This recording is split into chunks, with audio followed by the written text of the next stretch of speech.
Hi, I'm Frankie Mazzapica. I hope you enjoy the video that you're about to see. It's our desire that at the conclusion of this video, you will have a heightened expectation of the plan of God for your life. When was the first revival here? I'm so glad you asked. 1730 to 1740 was the first revival here. We call it the Great Awakening. Now, how did that happen? How did all 13 colonies all of a sudden become passionate about God, all the way from Georgia, all the way up to Massachusetts? How did all those states catch a fervency from God? I mean, that's a massive miracle. I mean, think about your own life. You have people in your family that you think to yourself, if they ever love God, then just know that the end of the world is near. Are you with me? Say yes. We have friends, we have family members that were just like, you know what, Satan will get saved before they get saved. Are you with me? Say yes. Imagine 1 out of 4 people in some states, particularly up in Massachusetts, 1 out of 4 burning for God. How did that happen? I'm so glad you asked. It did not start here. If you trace it back, you go through the pages of history and find when and how and who started this. You have to go to Germany, not the United States.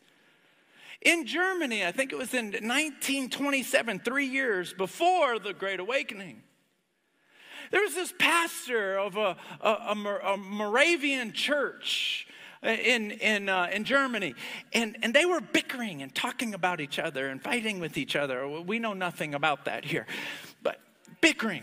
And he was like, okay, I can't take it anymore.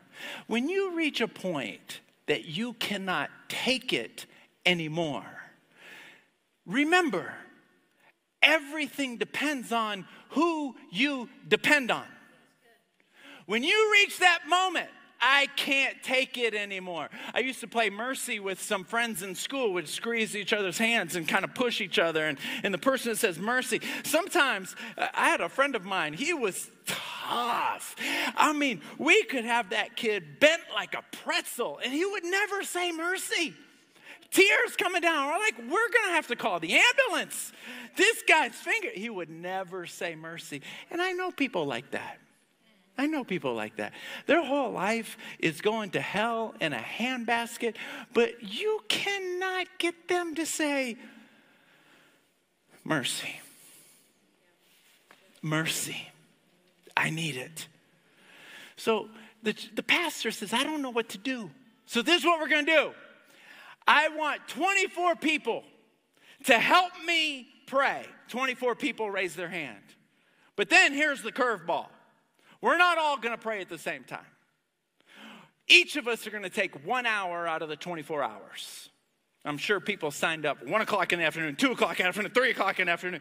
Eventually, people had to take the AM hours.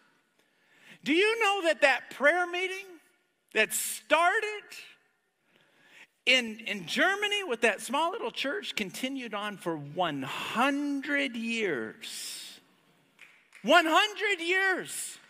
Sure, absolutely clap for that. 100 years. They sent out 300 missionaries within the first year. Before a missionary would leave, they would have a funeral. The person would come up and they would have a funeral for this guy or this woman. Because they're saying, I'm probably not coming back. And in that day and age, I am probably going to get killed.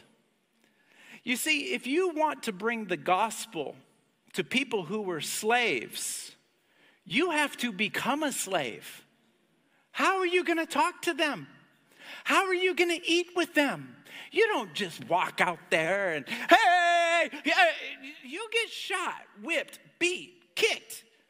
So they would sell themselves to a plantation and choose to be whipped and beat and spat on so that they could reach the slaves.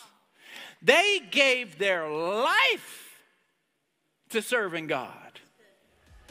If you like that video, take a second and click the subscribe button as well as the notification bell. This way you'll always know every time we've uploaded a new video.